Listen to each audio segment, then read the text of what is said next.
We are now pleased to be joined by Rob Carpenter, former NFL wide receiver. He played 5 seasons in the NFL, 3 of which with the Jets. Rob, thanks so much for taking your time out of your day and joining us. Hey, appreciate you guys having me on, man. I want to talk a little first about this NFL draft, and it probably was one of the craziest drafts in my memory with all the trades going on and, you know, the New York teams picking at the top of the draft, picking some big-name people. What was the biggest surprise to you on how those first 2 days have gone?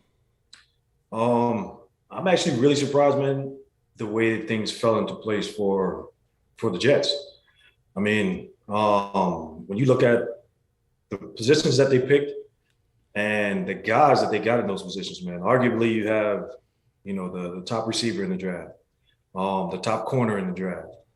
You know, many people have made the argument that Jermaine Johnson is the top edge rusher in the draft. Mm-hmm. You got the top running back in the draft. You know, and at this point, you have one of the top tight ends in the draft. You know, how do you make that happen in 2 days when your first pick or your first 2 picks were in the top 10, but you've got 31 other teams that are picking, you know, besides yourself. So I'm actually really shocked the way things have fallen into place these first 2 days for the Jets. Well, you mentioned the Jets, and a lot of talk coming into the draft was making sure Zach Wilson gets the weapons that they need. And the Jets picked up Garrett Wilson and Jeremy Ruckert, the tight end from Ohio State. So after the first couple of days of the draft, would you say that the Jets have taken a step toward getting Zach Wilson the weapons he needs to be successful? Oh, absolutely. And right now, the way things stand, you know, it's not just this draft, it's you know, the full offseason, the moves they made in free agency so far. You know, Joe D and Saleh and the rest of the front office, they're basically being aggressive with what they want to do and trying to make sure that they put enough weapons around Zach, but also at the same time, you know, have a complementary defense because, you know, those 2 things go hand in hand. If you have a good defense, you actually get the ball back in good positions at a lot of times instead of having to go the full length of the field trying to score. You get short fields at times when, you know, we can get sacks and fumbles and stuff like that. A lot of turnovers take place and, you know, you can score points over that. But they're being very aggressive, man. And, you know, I think, you know, from last year, I think the ownership kind of bought into what Joe Douglas and Saleh was doing. And this year they're fully invested. So, you know, you see the things that are made and they're looking for Zach to take that next step. And it's pretty much everything's going to fall into his lap, you know, at this moment. He has to take that second year step that everyone expects him to take, including myself. And, you know, good things could happen, you know, in the next few years for the Jets. So if everybody stays healthy, that's also going to be a big thing. As a former wide receiver yourself, do you see anything in Garrett Wilson, you know, that makes him that good fit for the Jets? Oh, absolutely. You know, coming from the offense that he played in, and you see what he does after he catches the ball. You see what he can do from getting off the line of scrimmage. He has deep threat speed. He has elite jumping ability. You know, he tracks the ball very well. So those 50-50 balls that tend to pop up in game situations, you know, he's made those plays time and time again at Ohio State. So he's a guy that I knew the Jets were targeting coming into the draft, especially if you see the things that they did, you know, leading up to the draft in free agency when they tried to make those trades. So it just seems like they were looking at top end speed and guys who can make things happen when they got the ball in their hands. And, you know, trying to make that trade for Tyreek Hill. You see that they tried to make some other trades for some top line wide receivers. Even on draft day, they actually tried to, you know, throw in it again for Deebo Samuel. So I know Garrett Wilson was actually at the top of the list if they didn't make any trades. So, you know, they just look for that guy that had the top end speed, can make plays once he gets the ball in his hands, and could also, you know, make plays on those 50-50 balls that tend to pop up, you know, in game situations. And you're going to see a lot of deep balls, you know, thrown all over the field because we can't forget that Elijah Moore is still out there. Corey Davis is still out there. They upgraded the tight end room, you know, 1,000%. So, you know, those guys are going to be making plays down the field. So it's all good right now for Zach, man. You know, Breece Hall, they just brought in the top running back in the draft. Already had Michael Carter back there who made a lot of plays for them last year. That's a top-notch skill position, you know, group that you actually have for Zach right now. You attested to this in your response, but the Jets, as you mentioned, were heavily linked to Deebo Samuel in the days leading up to the draft. Came out yesterday that they offered the 10th overall pick and their 5th rounder for Deebo and a 2nd rounder. Ultimately, it didn't happen and it fell through. But even with the receivers that they got, do you feel that there should be a sense of disappointment after striking out on a talent like Deebo? No, not at all. That's swinging for the fences when you try to get somebody like Deebo or Tyreek Hill. Those guys are proven. But with the draft being so deep at wide receiver, if you missed out on it, you had a chance to actually grab one of the top guys in the draft. So, they were in a win-win situation either way. Grabbing Garrett, myself, I had Garrett Wilson and Jameson Williams actually at the top. So either one of those guys would have been good for the team. At this point, I figured they were looking at JMO as, a guy that they were going to have to sit down or rehab for first few weeks of the season. But they wanted to hit the ground running with everybody that they had, that they drafted. So, you can't miss with Garrett Wilson either. Either one of those guys would have been good, and they just kept it moving, man. They had their plan in place, and, if they didn't make the trades and they didn't get those trades going, they just would stick with the plan they had in the draft board. Shifting gears to the quarterback position, Kenny Pickett, the first quarterback taken off the board to the Pittsburgh Steelers at 20. Many thought Malik Willis could have gone before Pickett. He doesn't go until the 3rd round, falling to 86 to the Titans. What were your reactions to the way quarterbacks were drafted this year and where Willis eventually landed? I actually was a little shocked, man. I didn't think those guys, any of the top 3. I didn't think, Pickett, Willis, Carlisle. I didn't think any of those guys were actually going to go in the 1st round. I figured they would all go really early in the 2nd round. So I was a little shocked that even after Pickett went 20th to the Steelers, that, Malik Willis and the rest of those guys actually fell so far into the 3rd round, basically into the 3rd round. But I actually also thought the Giants were going to take a chance at Malik Willis, simply for the fact they didn't, take Daniel Jones' 5th-year option. He's a guy who can he's probably going to have to learn for a year before he takes the helm at some point.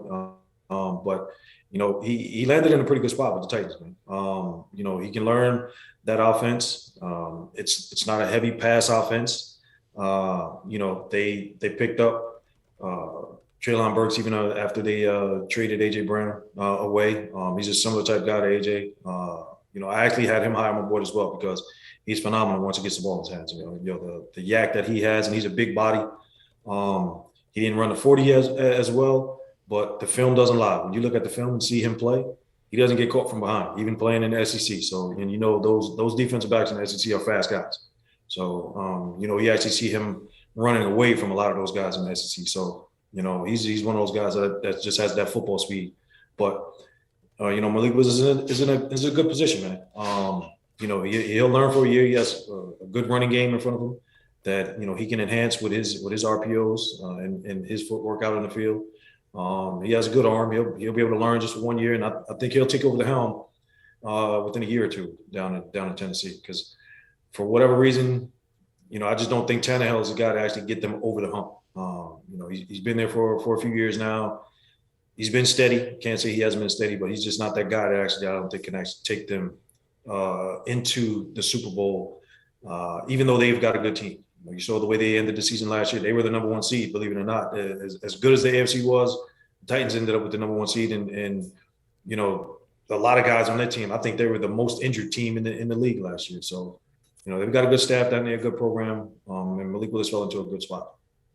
Yeah, I think we were all surprised to see the lack of quarterbacks that were taken throughout the draft this year. But we saw a lot of receivers taken really early on, which I was also surprised with.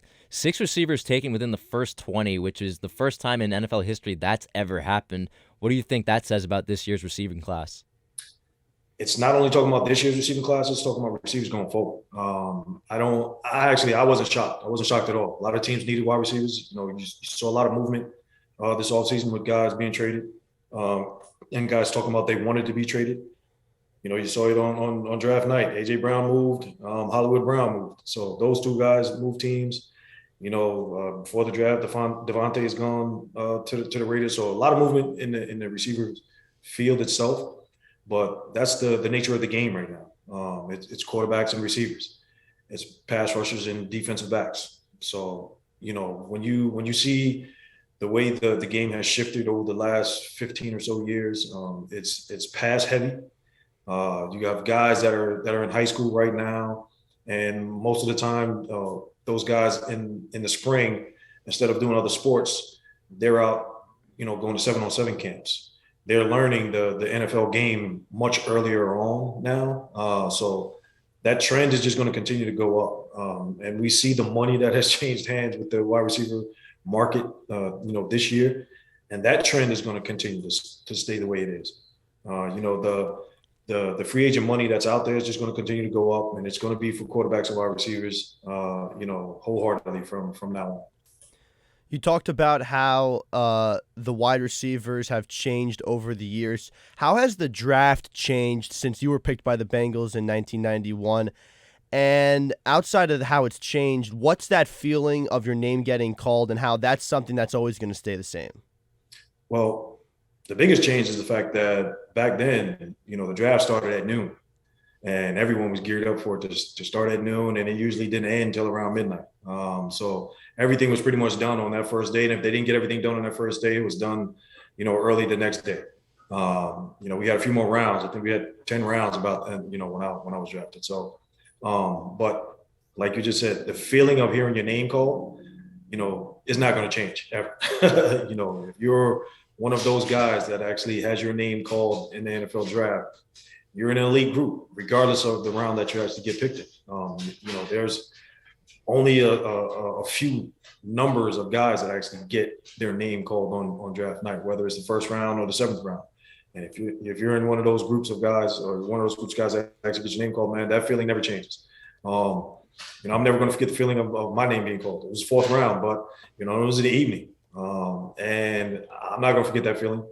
If you watched any of the guys actually that were sitting at home with their families yesterday, you see it. The joy of everyone around knowing that you're an elite company, and you have a chance to do something that a lot of people wish they could have a chance to do, and a lot of people don't end up making it.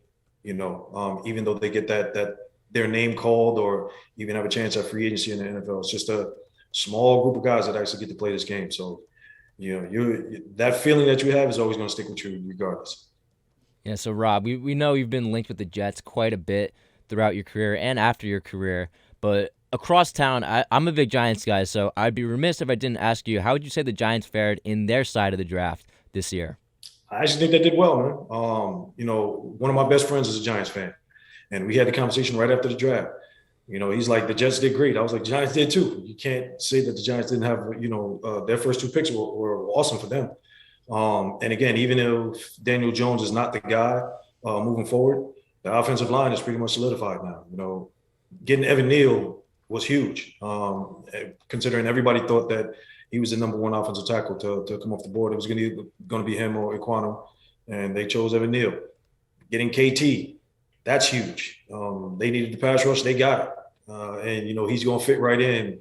He let it be known that he had spoken to Michael Strahan before the draft, and Strahan was going to, be one of his mentors, and called him right after the draft. So, that's big for him, man. And, to have a guy like Strahan on his side and being able to mentor him throughout his career here in New York, and how to handle the media and everything that goes with being a New York Giant, that's huge.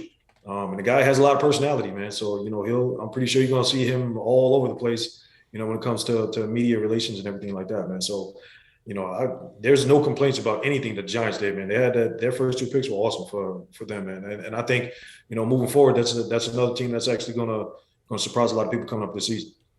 Michael Calamari, Brian Rabacs here talking with Rob Carpenter. Rob, when you look outside at the whole league, we talked about the Jets, we talked about the Giants, quarterbacks, wide receivers. When you look at the league as a whole, the draft, and the jobs people did picking this year, what would you say the biggest winner of the draft is, or maybe the biggest loser in regards to teams? I can't really call any losers, but I can say that Kansas City had a really good draft. I can say the Ravens had a really good draft. And I could say the Eagles had a really good draft, along with the Jets and Giants. Kansas City filled every hole that they needed to fill right off the bat. Getting the receiver that they actually could groom and come along. A lot of guys had him as a second round talent. They got a corner.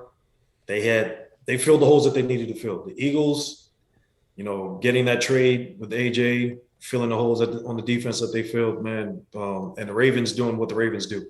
It's kind of crazy that every year you look at what the Ravens do, other than grabbing someone as a receiver, a big time receiver to help out Lamar Jackson. But you see what they do on the defense, man, and it shows that they look to the defensive side of the ball heavy to keep themselves in games and win games when they can with their offense. If they end up upgrading that offensive skill position, the Ravens are going to be phenomenal, like they are every year. But they're really consistent every year. But those three teams, Kansas City, the Eagles, and the Ravens, I think had great drafts for themselves so far. Rob, we've been talking about a lot of different draft prospects so far with you today, but if you could narrow it down, is there any rookie in particular that you feel has the potential to make an immediate impact in this league? Yeah, I actually do. There's quite a few. Every receiver that was taken in the first round, I think is going to have an immediate impact. I think Breece Hall for the Jets, the running back they took in the second round, I think he's going to have an immediate impact. I also think that even though it's not a great pretty position that you see, I think every defender that was taken from that Georgia defense is going to have an immediate impact. And the one guy that actually stands out for me is Lewis Seen. I said from the middle of last season during Georgia's run that kid is going to be a day one starter, whoever drafts him, and he's going to be probably the best player to come off with that team. Every time you turn on the film, that kid is all over the place. And during their run in the NCAA playoffs, it just showed up all over again. Every time you saw a defensive play, Lewis Seen was around the ball. He was either making a tackle at or behind the line of scrimmage. He was breaking up a pass. He was somewhere around the ball. And when he comes out like a bat out of hell, man. He comes to get the ball. And he's a lot faster than I think people thought he would have been. But all those guys on that Georgia defense, man, including him, I think they're just going to have day one potential to be, immediate impact players all over this league. Rob, one last question for you before we let you go. You're a former Jet, a Long Island native, grew up 10 minutes outside the Jets practice facility at Hofstra. You've also hosted Jets podcasts in the past. In what ways do you work to still stay connected to football and the Jets? I live less than 15 minutes away from the stadium right now, man. So, I'm connected with them through the Legends community. I do some stuff with them during the season, especially on game day, whether it's appearances here at the stadium. Sometimes during the week, during the season, there's other appearances around the community that I do.